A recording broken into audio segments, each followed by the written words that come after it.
Okay, everybody, welcome to our ITC Routing and Switching Essentials class for the week of 10/11/17. Thank you for being here. We're going to talk today about static routing. We're going to look at how to do static routing, why we use it, what it's best for, and then how to configure it.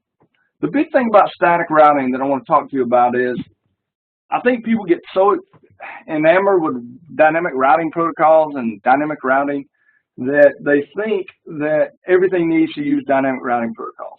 Well, that's simply not true. In fact, many times it's easier to use a static route, especially if you only have one way out of a network, or if you have a very simple network. So if you have what's called a stub network, you can use a static route, or if you have a very simple network. The thing you need to be aware of is that the static routes do not scale well. So if it's a very small network, you may be okay. But as the network grows, you will have to probably move to a dynamic routing protocol. An instance that they're showing you here is an example of a very simple network where R2 is connected to the internet and R1 is connected to R2. Well, R1, the only way it can get to any network that is not directly connected to it is by going to R2. And so in this example, you could set a default route, a static default route on R1 going to R2, and that would handle all routing for R1 because anything it's not connected to is over here. Likewise, you could take R2 and you could put two static routes, one to the 192.168.10, one to the 192.168.11 network, and R2 could reach these networks over here on R1. Now this would work great as long as you're not planning on putting 30 more routes over here on R1 or 30 more networks. If you are, or if you plan on adding additional links that are going to be needed, you probably then need to use what's called a dynamic routing protocol, where we go in and have the devices exchange information about their directly connected routes and then maintain a topology and figure out the best routes. But don't always think that you must have dynamic routing. Sometimes manual routes via static routes are the best way to go. Why? Well, first off, they are more secure, honestly. When you use static routing, you know exactly what path your information is going to take. It doesn't take extra resources on the router, so there's no memory being used for routing protocol calculation. There's no RAM being used to hold topology tables. None of that. There's no bandwidth being used by the exchange of routing protocol information. But there's some negatives, and that is static routing does not work well with increased network size. If you add new networks or if a route goes down, unless you're using the floating static route we'll talk about here in a minute, administrative intervention is required to fix a route that goes down. And it's, honestly, just realize sometimes it makes more sense to use static. In a big network, though, we're going to use dynamic protocols. It's just a fact, because of the fact that large networks are much easier with dynamic routing protocols. Tell you a little secret, I once passed a CCNP hands-on test by putting in two static routes instead of doing a huge dynamic routing protocol configuration, which I could have easily done anyway. But I told them, I said, look, once they graded, I said, you know, I used two static routes. And they're like, okay. And everything worked. They were like, oh, we might want to change the test. And I said, yeah, you might want to. So here, we have a static route, a stub network. There's only one way to get to the internet. There's no reason to run a routing protocol here. Just run a default route from R1 up to R2, and everything can go there. Very easy. Nothing to it. Now, again, I think we've talked about whenever we see something, why use static routing versus dynamic or vice versa, and then disadvantages and advantages. So we've seen two different ways of this being presented in the curriculum. That's usually a fairly big hint that you could see that somewhere. So we're going to look at different types of static routes. We're going to look at a standard static route, which goes to a specific network. We're going to look at default static routes, which go to, or a default route that's only used if no other routes are available. We can look at summary static routes. That's where we summarize multiple networks together and then simplify the route using a summary route. And then a floating static route, which is a route that is using a different administrative distance or metric than our default. Not administrative distance, excuse me, a different metric than our default. So static route, standard rule, okay. Both IPv4 and v6 support these. We can use a route, and I'm going to use, in this case, we're going to look at a default route. We can create a route that says if there's no other route available, just go out and head to R2. So what I'm going to do is, let's see, move forward here. And I'll show you how we can figure this in a minute. Since I know you got to go at 4:30, Simon, I'm going to try to go through this a little bit quicker, and then I can do the examples at the end, and you can review those when you come back, okay? Okay.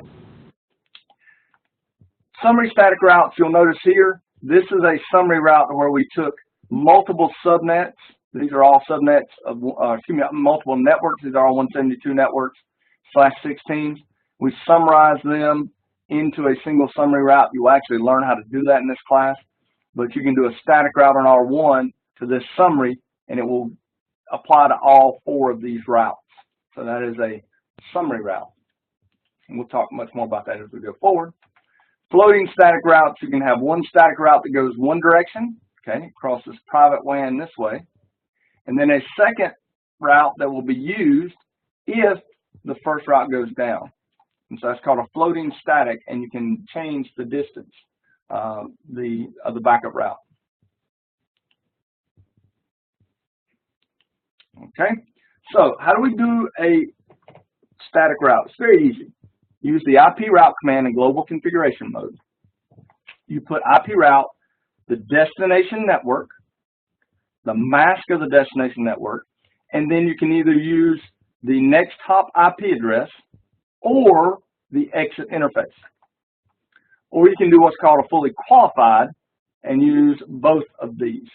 Now, it used to be before Ceph, before the advent of Cisco Express forwarding, that you really needed on, especially certain types of networks, you needed to use the exit or the next hop IP address and the exit interface. It's not that big a deal anymore to use the next hop IP address or the exit interface, simply because with Ceph there's a pre-built table in the route table. But we typically do use exit interfaces because it makes life easier on us if we have to change our IP addresses. So take a look. We need to set up a route. In this case, R1 is a stub network, and you can see that it has 2 connected networks. It has the 16.3.0 and the 2.0. These are 2 subnets connected. You got connected in an L. That means it's running version 15 or higher. It's a local route, /32. That's the actual IP address on the interface. The R2 has 3 routes on it. R3 has 2 connected routes on it, and this is showing, it's not showing the locals, it's just showing the connected only. And you can see pinging the 72.2, so you can get here, but you're not able to ping 2.1, which is here. Because if you look, R1 has no route to the 2.1 network, okay? It actually has no route to the 1.0 network either. So there's no way you could ping this 1.1 or 2.1. Now, if we need it to ping, we're going to put an IP, a next hop IP address. So what we do is, and this is true whether it's IPv4 or IPv6, we could put in on R1 a route for each one of these networks it doesn't know about. So the 1 network, 172.16.1, 192.168.1, and the 192.168.2. So we go IP route, destination network, mask, next hop IP address. So you see, this says basically, in order to get to the 172.16.10 network, go to 172.16.2.2. Now, in the old days, what this would do is it would cause what's called a recursive lookup. Because if you look in here, you look at R1, you'll see that it would go down and say, okay, I need to get to this 2.0 network. In this case, go to 172.16.2.2. Then we'll have to go back up here and find out how to get to the 2.2 network. With Ceph, that's not that big a deal anymore, so we don't have to really worry that much about that anymore. But for many people, they'll do an exit interface instead of that next hop. But regardless, if we were to put exit interface, we would put IP route 172.16.10, the subnet mask, and then S000, which says to get to this network, send it out this interface. Same thing with IPv6, same thing with IPv4. It's the destination network you want to get to, and then either the next hop you need to go to, or the exit interface. Those will then show up as static routes inside your routing table. Okay. Now, if you use an exit interface, you will actually get a connected route instead of it's a static route, but it'll be connected. It'll say via this interface. Okay. I'm just going to show these. You can see here how the static routes are via next hop IP addresses. Okay. So this is all those. Now, here's something that's kind of crazy. You know that R1, in order to get to all of these other networks, it's going the same way, isn't it? They're all going out to this 2.2.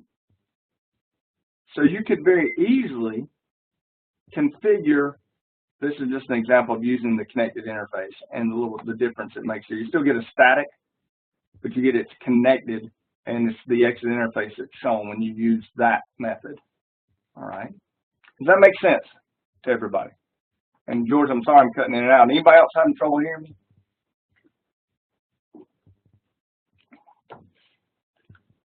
Dan, can you hear me?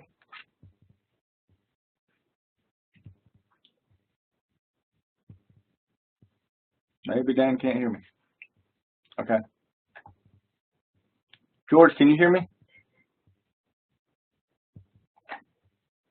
Yeah, I can hear you. Okay, good. Sorry.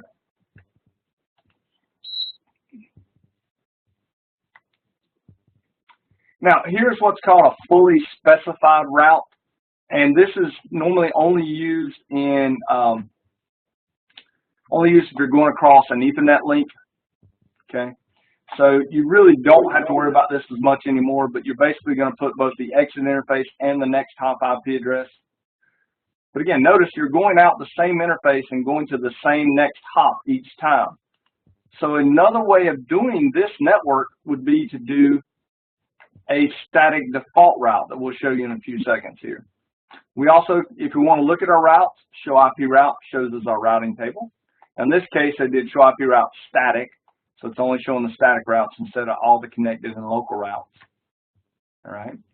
You've got show IP route if you want to see a particular route. If you want to see just the one to 2.0 or to 2.1, it will show you the entry for that 2.0 network.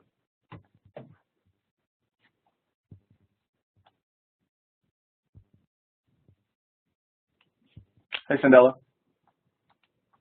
Here's your show running config pipe section IP route. Shows you the routing commands you've actually put in. And then they've got you some syntax checkers here. But because R1, all of the routes are going the same direction, and it is a stub router, it would be much easier just to do a default route on R1. So we can sit down and say IP route quad 0, next hop IP address or exit interface. This is also what we would do if you are the edge router connected to a service provider and you're not running BGP between you and your service provider if you're not multi-homed. So you just go in and you go, instead of the 3 routes before, you do IP route quad 0, 172.16.2.2, or S000, your choice, either one, and it will then say in the route table, any network you don't know how to get to, send it to this next hop or out that interface, depending on how you configured it. Which would make perfect sense, because then once it gets to R2 would look in its route table to figure out how to get to a particular destination. Now, I'm going to explain to you a couple rules about routing. One of them is a router will always make its routing decision based upon its route table alone. All right. Number 2, just because you have a route to a destination does not mean there's a route back. That's very important, because you can configure R1 completely right, and it's sending that information up to R2. But if R2 does not have a route to the destination, that packet's going to get dropped. So I see a lot of times students, especially when they're working in groups, one side will have it configured correctly, and it will go across and not get back, and they think they've made a mistake, when in fact it's the opposite side is not coming back. So you need to check the route tables on both sides, or on the intermediary router. Sorry if I'm too loud, Dan. Am I too loud, everybody? I can try to quiet it down a little bit. Show IP route static will show you that default route, and it does say there's a gateway of last resort, and you'll see a star because that is a candidate default, meaning it's a default route. So if nothing else matches, in other words, if there are no matching bits, there's no other route table entry that matches a packet, it will then go out this route. So it says matches anything else. We've got a couple routes on that, or a couple labs on that that are available, and I think most of you already completed those because I have. Oh, okay, thanks, Dan. Most of you already completed those labs because I graded most of them today, this afternoon. But in IPv6, it's the exact same thing. Now, what you've got here is IPv6 route, the network you're going to. I know it says IPv6 prefix, but that's just the network, and the prefix length. And then either next hop IP or the exit interface. So when we look at our network here, first thing off, you do need to turn on unicast routing. If that's not on, then the router will not route IPv6, even if it has IPv6 IP addresses on its interfaces. So we've got one subnet here that's the 1 subnet /64. We've got the 4 subnet, the 2 subnet, the 5 subnet, and the 3 subnet. So we're going to go in here and we're going to set a static route using next hop IP. So we need to know on R1, when you look at show IPv6 route, you'll notice that there are no routes for the same 3 networks we had before in IPv4. So the 2, 5, and 3. We will go in and we will create, and they're just going to go through and show you the same thing here every time and show you how it doesn't work. There's no valid route to the destination when you try to go to 3.1, which is here. When we go in to add the static route, you will say IPv6 route destination network, which in this case it's the 2001 DB8 ACAD2 : and that means that's just the last 64 bits for the host portion. /64. So this is the network you want to go to, and this is the next hop IP address, which is the IP address of this interface right here on R2. And you put 3 of them in, and you get static routes inside the route table on R1, and then you should be able to actually ping at that point. Okay. You can also do exit interface. Again, IPv6 route, the network you want to go to, the exit interface. And you'll see the difference is now it shows us directly connected instead of the next hop IP address.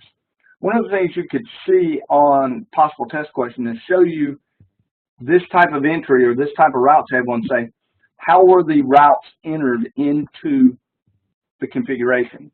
And you would need to know that this is using the exit interface instead of the next hop IP address. Here's a fully specified. You can do the exact same thing as before. This is a case where they're using the link local address instead of the next hop IP address. So they decided to do IP route destination network, exit interface, link local address, which is also something you can do. You can use the link local address.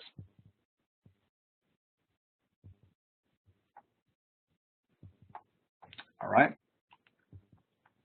And you'll see the route. You'll have it in a route table showing the link local address. Remember, link local addresses are only important on a single link. They're not globally unique in any way, form, or fashion. So, show IPv6 route static shows you your static routes. Show IPv6 route and then the particular route you're looking for, and we'll show you the route information just like before. So really there's very little difference between IPv6 and IPv4 other than the length of the routes. Likewise, R1, all of the routes that you put in go to R2's interface. So there's no reason you can't go into R1 and put in a default route for IPv6. In this case, IPv6 route, ::/0, which means matches any length, any prefix, and then next hop or exit. So here we go. IP route, ::/0, and then next hop IP address. Or you could use outgoing interface. If you need to verify it, show IPv6 route static. You'll see it as a static route, and it will show up right there, ::/0. And then you'll be able to ping across as long as everything else is working. This would prove that R3 has a route back because you were able to ping all the way to 3.1, which is right here. So R3 has a way to get back at least to this network we know. By the way, I will tell you this. This is something to keep in mind. Anytime you ping from a router, by default, it pings from the closest interface IP address of the ping that's being initiated. So in other words, if I ping R1 and it goes over here, so I ping this 3.1, the source by default is this 2001 DB8 ACAD :4::1, this interface. So this only proves that R3 can get back from here to this interface. If you want to prove that you're getting back or you're pinging from here, you need to use the extended ping command and source the ping from this interface right here. Okay. Something that's kind of interesting, can cause some confusion as you move forward. So static routes, floating static routes. By default, we have administrative distances for different protocols of the IGRP is 90. We talked about needing to know these. IGRP is 100. That one I wouldn't worry about knowing since it's no longer in the iOS. OSPF is 110. ISIS 115. RIP 120. You can change the administrative distance of the static route so that it is not the first choice, but is the second choice. So a floating static route can be given, let's say you're running across this link, you're running EIGRP, which has an administrative distance of 90. Well, by default, static routes have an administrative distance of 1 or 0 if it's directly connected, if you use outgoing interface. If you put in a static route and you give it an AD of greater than 90, that route will not be used until this EIGRP link would fail. And so that's a way of doing what's called a floating static route. You can also do this. You can put a static route across here with a normal AD, and then do a secondary static route across here with an AD higher than the default. And that's a floating static route. So you can go in here and say this. You can say IP route ::0::0 go to 2.2 in all cases, unless that goes down, and then I put in an AD of 5. And so this is a secondary route that I want you to use only if this link goes down. Does that make sense? Yeah. Okay. Everybody else, you good? Yeah, I'm good. You'll notice only one of those goes in the route table. Okay. Only the first one, the one via 2.2, goes in the route table because the other one is not a better route. So it won't go in the route table until this route goes down. And then what would happen is this route, if it goes down, will be removed from the route table. This route will be placed in the route table as the default route. Kind of a cool trick you can use if you need to use it. And you can test a floating static route by first pinging across and then dropping that interface, shutting the interface down, and then pinging again, and you'll see it go across the other way. So you see here, basically they're just showing you they shut this interface down, and then this came up as the default route. IPv6 floating static route, guess what? Same exact thing. You just do it. Now they're only showing you default routes doing this, but you can do it with a regular route too. It doesn't have to be a static default route. It can be to a particular network that you're going to. So just be aware it doesn't have to be a default route that is used for a floating static route. Now, some of these host routes that go and get installed, the second you put an IP address on an interface and you bring it up, you will have a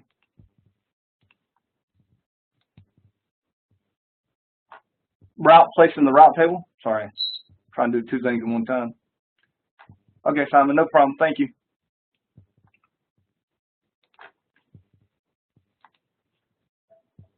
Oops.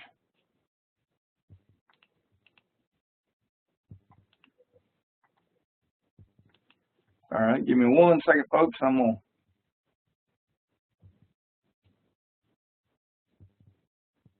to change one thing here.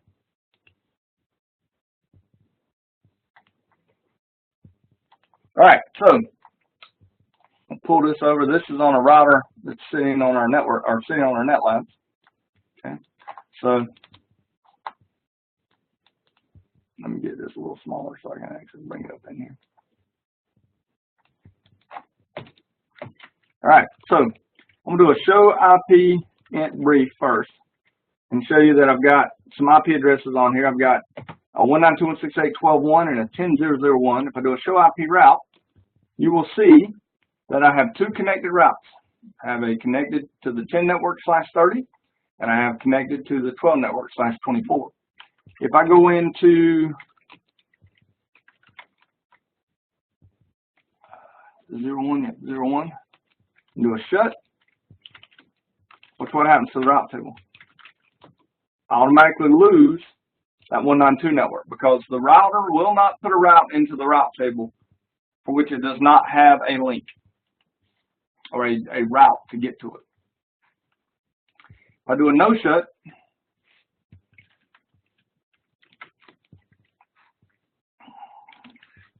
goes right back in once it comes up. So it goes back in the routing table. All right. Notice that if I was trying to get to a remote network, I would not be able to because I don't have a default route going out. Plus, I don't have a way to get to the other side of the network. So in our example that we have, I'll move over here. Our example here, you'll notice that it has connected to the 198.51.100 network, which is this, and it also has this. But if I look at this branch and was trying to see whether or not there were any internal networks, there are none because they're not showing up in the route table. This is, especially this L, this local host route, is a feature of iOS 15 or higher only. So and it does show you the IP address that's actually on the interface. I think technically it was there in the past. It was just hidden from you. You couldn't see it in the actual route table. Same thing with IPv6. You get a local route in the route table that shows you the IP address that's on the interface. As soon as you bring up an interface, it will put it into the route table. So here we have again, here's a static default route, and here's a static route to the 209 network, okay, which is this network over here on the branch, and it's giving the next hop of this ISP's interface. Likewise, an IPv6 route giving you the IPv6, and then those two are added into the route table as static routes. And notice you do have to do a show IP route and then a show IPv6 route. You will not see both sets of routes at the same time. I don't think there's any way to show both at one time. It'd be nice if you could. If you could actually just have to spit the entire route table out. It's something we need to get Cisco to do. The new version of the iOS. Here we have using a fully specified IPv6 route. Okay, so it's a little difference here. And really, as we look at these packet forwarding and those types of things, if you don't have, and here's one of the things, if R1 is trying to forward something and it does not have a specific route to the destination, it's then going to look. If it doesn't have either a static route or any route to a destination, it puts it in the bit bucket. Okay, so as soon as it does not get on any of these hops, if a router looks on the route table and there's no destination, it is going to throw it in the bit bucket. Troubleshooting missing routes. Here we're saying ping. See how we change the source? That's what I told you about. But if you ping by default, it will use this external or the closest IP address. In this case, I said source 3.1. So now I'm sourcing it from here and having it go all the way over to here. So that proves that R3 has a route all the way back. Okay, it's the extended ping command. You also can just type ping, and it will ask you for the items in it. So like for here, if I go in and hit enter a couple times, Control Z. I can type ping. I hate that.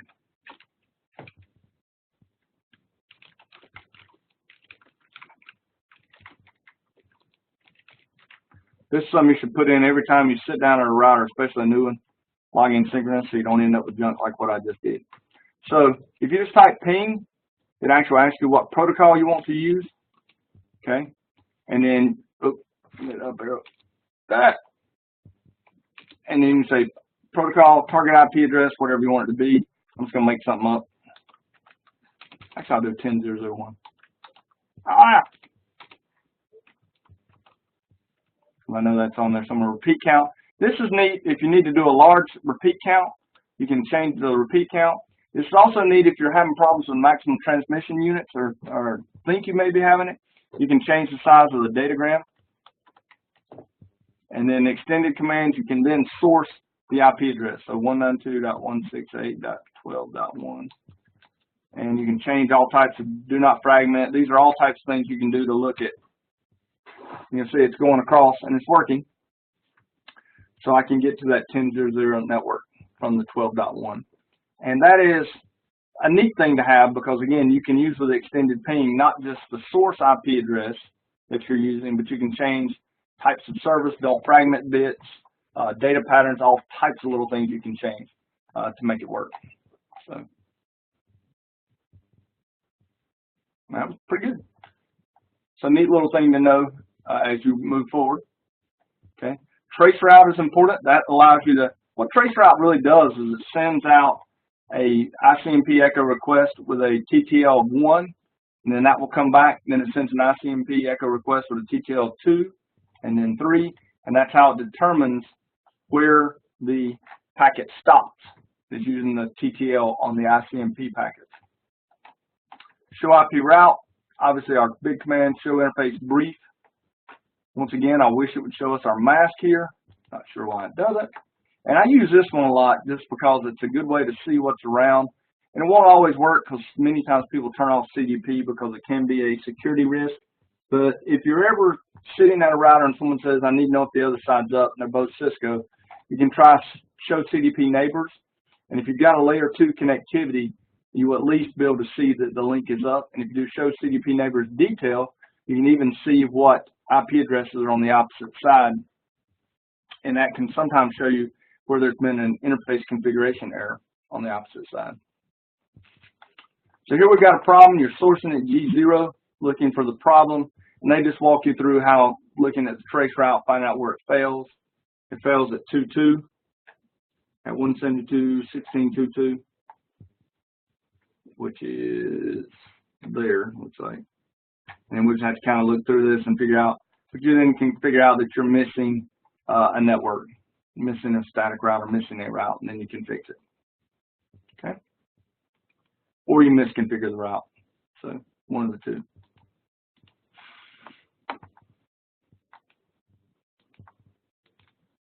And folks, that's it. That's chapter 2 in a nutshell.